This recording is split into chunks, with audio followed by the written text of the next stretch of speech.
Be secure in your role. And verse 6 says, Dr. Woods, this is what I love about John. John is just weird. John wore clothing made of camel's hair. You know, since it's been cold, we've been seeing a whole lot of minks. I said, how many folk know what I'm doing? We've been seeing a whole minks. See, John didn't have on no mink. Because see, I'm talking about a mink, I ain't talking about no fink, I'm talking about a mink. Because see, when you rub on a mink, it's nice and smooth. You rub on a fink, you might get cut. But if all you can afford is a fink, you better wear it.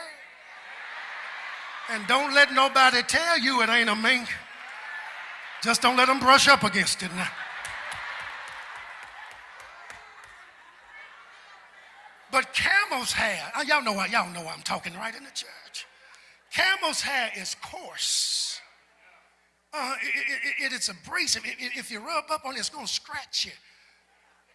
And there were other animal skins that could have been worn, but John had on camel's hair. He had on a leather belt, and oftentimes people don't deal with the leather belt, but most men in this time who wore leather belts, they wore it for back support. Those who've ever gone to lift weights, every now and again you will put on a belt to support. He had on a belt, but he wasn't eating lamb. He was eating locusts and wild honey. I know that there were many of you all for dessert at Christmas. You served locusts and wild honey. I know your first choice for an appetizer is locusts and wild honey. John the Baptist, by all senses of the imagination, is a strange man. But thank God, God can use strange people to accomplish a divine purpose. And see, saints, if we're going to journey towards excellence, we have to be secure in our own uniqueness. Let me tell you something. Don't let anybody shame you from your peculiarities.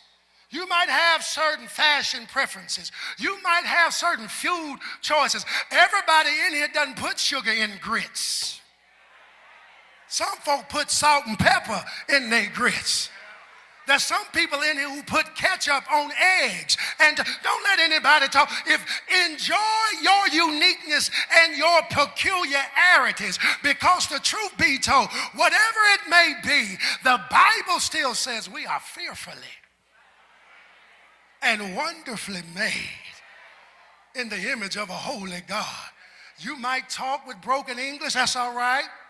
You might have a southern accent, that's all right. You might talk like you from way down in the country.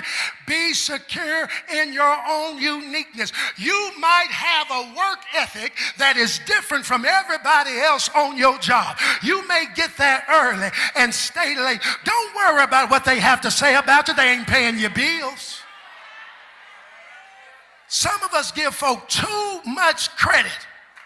And if we were down to our last $2, some of those folks are the same folk who would not even step up to help us. How many folk know what I'm talking about? Be who you are. Enjoy your godly difference. Young folks, God did make you to be different. Everybody can't be your friend at school. Don't get mad if they pick you last for the kickball team. Just make them regret it when you get on the team. Kick the ball over the fence. Run all the bases.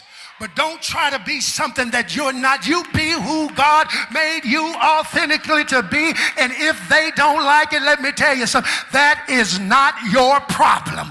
That's their problem. You go on doing and being who God created you to be. I always think about the artist who is now deceased, Prince Rogers Nelson. Y'all know that, well, that was one strange. Well, let me talk to the folk over here.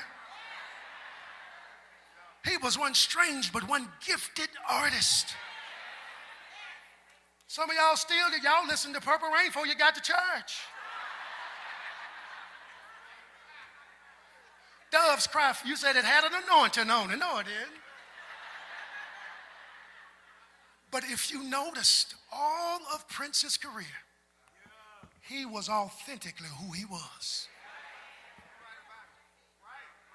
He made no apologies. If you didn't like him, you just didn't like him.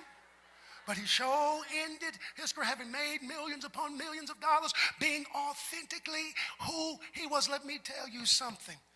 Your unique you is what will set you up for the divine opportunities that you're looking for. Your unique you. You are meant to stand apart. And it's not trying to be better than anybody. What it is, it's about you being your best self. Point at somebody and tell them God expects you to be your best self. Point at one more person, tell them God expects you to be your best self. And sometimes your best self cannot be over with the crowd. But you got to be secure in who you are. Because you got to be able to handle the criticism. You got to be able to handle folks talking about you.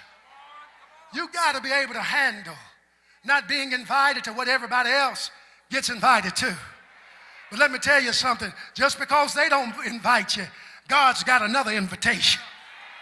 How many folks have ever lived in that reality?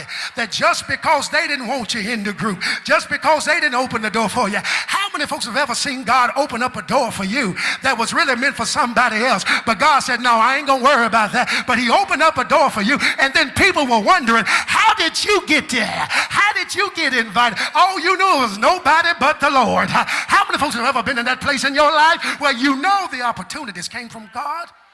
The door came from God. The window, there was actually somebody else who was more qualified, but thank God that God saw something in us. Be secure in your own uniqueness. This is the last one for